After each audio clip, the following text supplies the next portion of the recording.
In this training, I'm going to help you understand the role and importance of an ancient biological molecule known as cholecalciferol, as low levels of this molecule are associated with increased chronic pain and inflammation, as well as contributing to a range of other health problems and longevity. It's involved with hundreds of different cellular processes and is crucial for nearly every system of the body, which means if your levels are low, the signs and symptoms can be widespread and can include things like persistent pain, fatigue, muscular cramping, brain fog, memory issues, just to name a few, as well as more serious concerns like spinal compression fractures. Particular strategy to raise cholecalciferol is actually very relaxing and you can do it for free. Unfortunately, most people are afraid of doing one of these strategies because of the poor understanding of the science and public misinformation. So let's explore. What exactly is this ancient molecule? Well, cholecalciferol is more commonly known as vitamin D3. That's right, also known as the sunshine vitamin. It's a fat-soluble vitamin that plays a multitude of roles in the human body, and it's produced endogenously by the skin cells, meaning inside, when exposed to sunlight. It's an ancient molecule as it's been produced by both animals and plants for almost as long as life has been on this planet. Cholecalciferol is technically a vitamin, but it can also act similar to a hormone or a chemical messenger. Ensuring adequate levels of this vitamin can play a crucial role in reducing pain and inflammation. It improves nerve signaling, it helps the immune system, and improves bone health. And it's been shown in the research to play a preventative role in almost all the leading causes of death. So, pretty important. I'll go over the pathology testing towards the end of the coaching session, as well as what target levels you should be aiming for. Most people do think of bones and teeth when they think of vitamin D, and from a chiropractic perspective, vitamin D is crucial due to its effect on the skeletal system.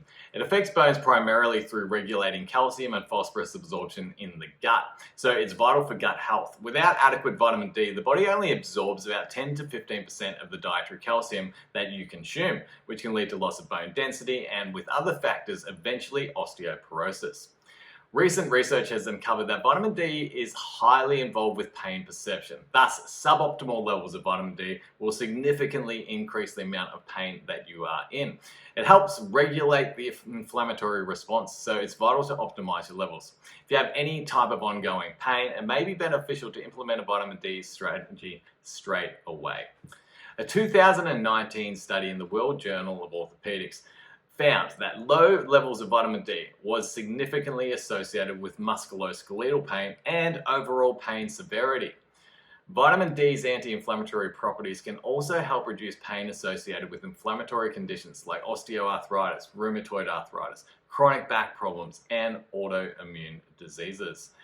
A study of patients with fibromyalgia that was published in the journal Pain were given vitamin D supplementations or a placebo. The group taking vitamin D had a significant reduction in their pain intensity. So next time you're reaching for a over-the-counter painkiller, maybe think about vitamin D instead. As well as the importance for the skeletal system and inflammation levels, vitamin D is essential for proper nerve function, and it improves the nervous system in general, as it plays a role in nerve signal transmission.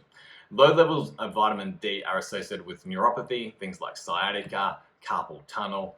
Therefore, if you are seeing a chiropractor, it is really important to give the nervous system the right building blocks for proper nerve signals, alongside the removal of that nerve pressure through the chiropractic adjustment. Brain fog, poor memory, concentration issues. I know a lot of people out there are suffering, and this is affecting more and more people and at younger and younger ages. Vitamin D levels could be contributing. Because of its role in nerve signal, low levels of vitamin D can significantly impair brain function, leading to cognitive decline.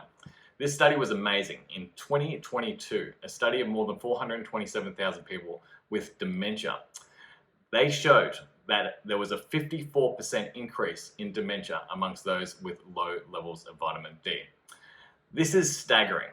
Imagine the media headlines if a pharmaceutical company made a drug that reduced dementia by 50% without any side effects. On top of dementia, there is also good evidence for MS and Alzheimer's. What's important to understand here is that vitamin D plays a crucial role in the nervous system in general. Without it, the nervous system loses its function and starts to break down, creating symptoms. Vitamin D is also extremely important for muscle health. Muscles require adequate levels for proper function, and deficiency results in muscle weakness, pain, and an increase of cramps.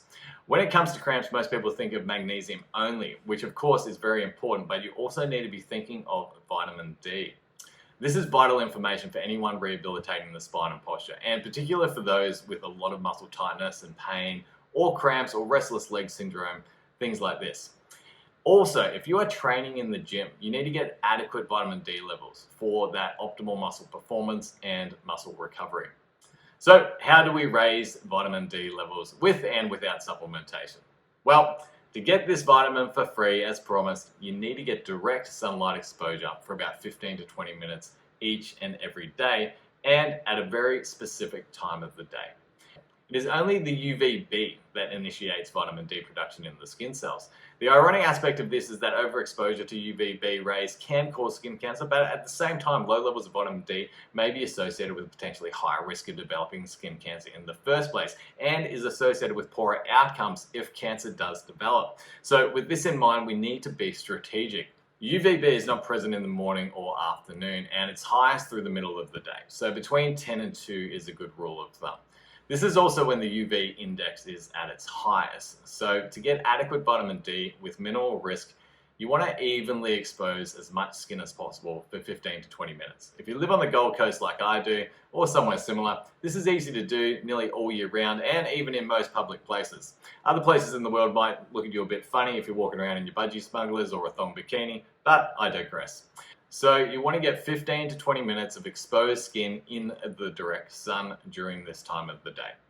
After which you want to cover up and or apply adequate zinc-based sunscreen, hats, and other protection from the sun. You do not want to get burned, and this time of the day it is a high risk. The UVA rays do not initiate vitamin D production, and they are present all day. These do not cause burning, but they can still cause silent damage. So in the morning or the late afternoon when you don't feel it, it's easy to think you're not getting the damage, but you still are. The damage significantly increases the aging of your skin at a genetic level and raises your risk of skin cancer. So protect your skin all day, except for 15 to 20 minutes of conscious direct exposure in the middle portion of the day to raise those vitamin D levels.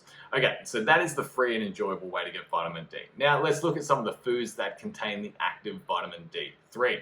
Vitamin D can be obtained through certain foods including fatty fish, e.g. salmon, mackerel, egg yolks, and beef liver. However, you're not likely to get enough vitamin D through diet alone. The plant vitamin D is called cholecalciferol, and this is also known as vitamin D2. This will not raise your levels of the active form to sufficient levels. To test your vitamin D levels, you can do either a blood serum or a blood spot. The test is actually measuring for the active form 25-hydroxycholecalciferol or 25-OH vitamin D3.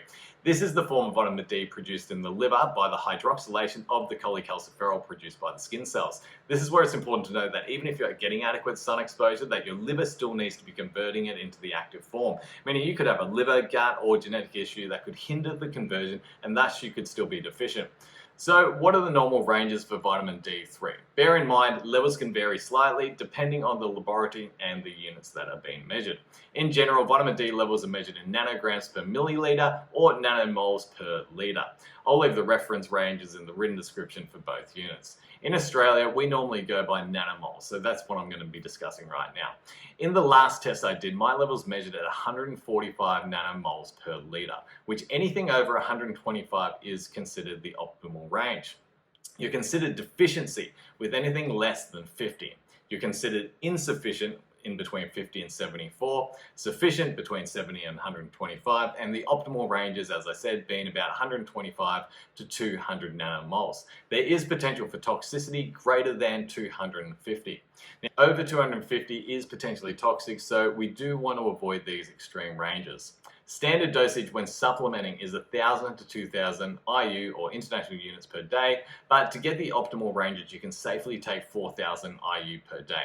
I take Bioceuticals vitamin D spray with K. The vitamin K is really important to help keep the calcium in the right places in the body, like your bones and teeth, and not the blood vessels. It's important to note that vitamin D is crucial for health, but excessive intake through supplementation could potentially lead to toxicity. So it's important to consult with a health practitioner for guidance on vitamin D levels, especially if you're wanting to push those levels into the high ranges without toxicity. I do believe everybody should get tested regularly for vitamin D, as it's that important. Sunlight exposure is the primary natural way to obtain vitamin D, and this should be the first and foremost strategy to increasing your vitamin D levels. But optimal levels for most people will only be achieved through supplementation as well. There are many products on the market. I personally use bioceuticals in my clinic, and I take the sublingual spray as mentioned. So go out there, get some sunlight, get tested, and start to optimize your vitamin D levels. Until the next training, I'm Dr. Trent. Be well and get upgraded.